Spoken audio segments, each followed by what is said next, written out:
All right, let's start. My favourite region to buy in, the inner west of Melbourne. So look, for those that don't know the inner west, it's basically really Maribyrnong and Hobsons Bay Council region. It's really that. My whole understanding of it is that there's obviously suburbs that in the past were quite derelict. People didn't want to live. A lot of your working class lived here. If you just look at the history of the Western Bulldogs, it was known as the club of the working class, really, which is in West Footscray, to give you an idea. But the income in this area is just incredible. So, that's the reason I love this area. It's still cheap. I'm still picking up for around $1 million, sometimes right down to about 800,000, believe it or not. But my pick of the whole area is the most typical inner west suburb you get in Melbourne, and that would be Yarraville. There's a couple of reasons for this. Look, this is what the town centre looks like. This is just by the theatre. Beautiful, very atypical of the inner west, villagey. Right by, very trendy, right by the village centre, very walkable. It's very common in the inner west. Yarraville has a median weekly household income of around close to $2,500 a week. That is literally similar to Marrickville in Sydney, and it's priced at about $1.1 million at the moment, right? It's one of the most in-demand suburbs. It's very tightly held, and it's pretty much in demand from a lot of very wealthy working professionals, and people don't like to sell here because they love the suburb. So Yarraville, long-term, if you look at the Aussie Home Loans report of 25 years, long-term Yarraville actually performed at 9.9% capital growth. Now, that's the average of the suburb. You take out the attached dwellings and you also take out the ones on the main road, they're done above 10%.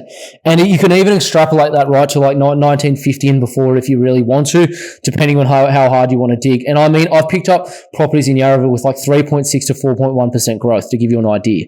So it's an incredible suburb for that. It is one of my favourite of the whole inner west. I've picked it up below $1 million. That's rare now, but below 1.1 definitely. So one of my favourite suburbs to pick. I see this suburb being worth well above $2 million in 10 years' time, to give you an idea. Let's go to one of my other favourite regions to buy in. That is the inner east of Melbourne. So the inner east is basically, I'd call it probably from, I'd say, your Kew Hawthorn right out to kind of your Box Hill North down to Burwood, and then into the CBD from there. That's your inner east. What it's kind of about really, there's a lot of good schools, it's kind of like an old money area of Melbourne, a lot of homes on bigger lots. Quite a lot of the population live there for the schools and also the prestige of it too, particularly around Camberwell, Canterbury, Deep Dean, Mont Albert, that kind of area is very well known for having big residences, a lot of wealthy families living there. But my pick of all the suburbs is on the don't get me wrong, the western side, I call it the eastern side of the inner east, and that is Box Hill. Look, the reason I pick Box Hill is because it's very underpriced. So if you look online, it might be around 1.6 million, but I'm telling you, still picking up things in Box Hill North, Box Hill South, which are all in the right pockets for 1.5 mil flat, that you can actually develop in the future or just buy and hold long term. Look, Box Hill as well was one of the best performers in the entire country, longer term, and not only that as well, I'll tell you too that Box Hill as well there is actually has, got very, very good demographics. It's in demand from very wealthy people, particularly the Asian community. They like buying in here. They hold it for long periods of time.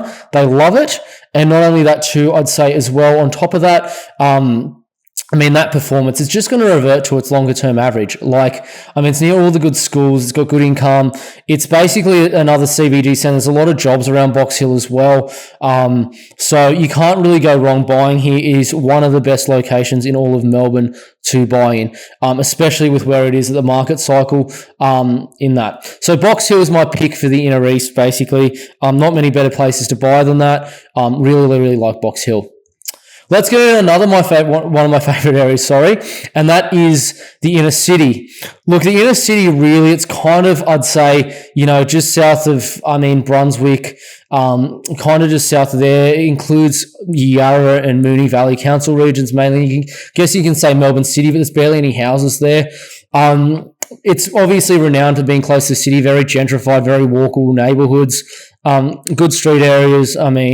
Known for its restaurants as well, known for its cafes, alleys, all that kind of thing. But my pick really is Cremorne in the inner city. Now, Cremorne's only about $1.3 million at the moment, to give you an idea.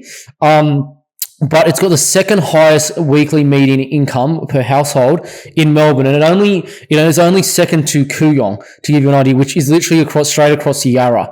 Now, Cremorne itself, to give everyone some clarity, it's close to $3,000 a week median income, and the monthly mortgage repayments there, this was in 2021, was literally only, I kid you not, literally $2,300 a month. So people there could, afford their monthly mortgage repayments in a week, and the actual ratio that was like 23 or something like that. And 30% is generally gross, is generally what they say about, keeping, the ratio consistent, if that kind of makes sense. So, that's where Cremorne is kind of, and that ratio as well, mind you, is also in 2021. The median monthly mortgage repayments wouldn't have moved much by then, but the actual income was increased by about 10 to 15%. So that ratio is even lower. It's probably like 20 now, which is just insane. And it's one of the best performers long term. So Cremorne itself had done something like 10% long-term growth almost, and that's also including dwellings that I wouldn't buy. So it'll do above 10 long-term if you look at it, and it's at the best point of its market cycle. So, great deal in that. One of my favourites. This would be, I'd argue, a top 5 suburb to probably buy in the whole country. Very, very good one in that, and that's my pick of the inner city. The inner south and southeast. I'd say that includes south of the Yarra down to probably, I'd call it probably about Caulfield, then east to about, straight towards Port Phillip Bay to about Elwood. That's, I'd say, your inner south and southeast. My pick is Prahran in that area. Look, the suburb itself of Prahran it's kind of like an inner city, I'd say, kind of Paddington, Darlinghurst, Neutral Bay kind of suburb of Sydney. It's kind of probably like your West End, South Brisbane, I'd call it your Mount Lawley of Perth or something like that if you want an equivalent. It neighbours literally Toorak, which is the most expensive suburb of all of Melbourne.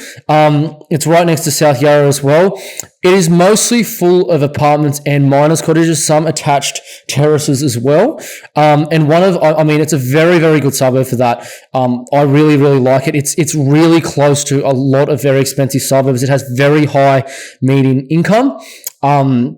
And it's about $1.5 million at the moment, mind you. I'm still picking some of these up for like 1.2 to 1.3, believe it or not, that are actually rentable. I've even picked one up, believe it or not, here for actually under $1 million, which is a very rare deal, but we actually got it done. You won't find that anymore. You might be lucky to get under 1.1 now, but that's kind of where it's at. And it's close to all the jobs. It has very high median income. The ratio, again, of weekly income to monthly mortgage repayments is very low. So that's another thing about Prahran. It's a good suburb in that. I can't see how you lose money in it. I'd say it would perform probably similar to Paddington in Sydney to give you sort of some longer term insights. So that's where I kind of expect it to go. That's my pick of the inner south and southeast of Melbourne. Look, the next two locations I'm going to get into are, first of all, the Bayside. And the Bayside, look, the reason it's not these ones are right kind of down lower is because some of them actually grew quite a bit. So some parts of Bayside actually did 40 to 60% growth over COVID because of what happened in Melbourne.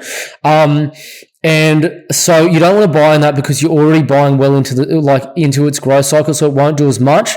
So what you want to do is pick a suburb that's done next to nothing over that time. And that suburb I'm going to pick is a suburb called Moorabbin. Now, Moorabbin's just kind of in from Sandringham.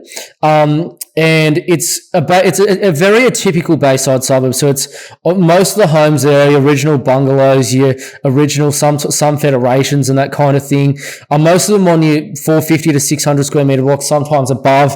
3-4 bedroom homes, very common. Near a lot of good schools. A lot of families live in there as well. And you still pick up Moorabbin for like 1.1 or 1.2 on a block. And for the Bayside, that's so cheap.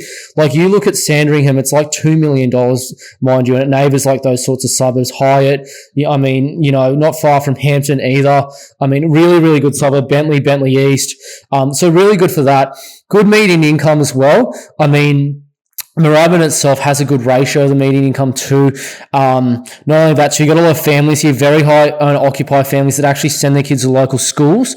So that whole period of this suburb will be significantly higher than a lot of surrounding suburbs. And also, if you're picking it up at literally when it's done nothing, it's done like 10 to 20% over the last 7 years.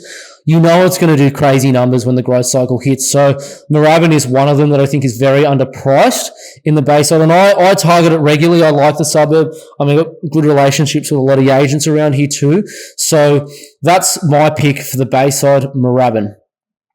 Let's get into the final pick of the area and the suburb I've got here. And now I put this also down at the bottom with the Bayside. And the reason is because I like the area, but it's not all parts of the area. So that is the inner north of Melbourne. So it probably goes no further north than probably Pascoe Vale South, no further north than probably, I'd say, Thornbury and probably Coburg. Maybe you could argue the bottom side of Coburg North as well.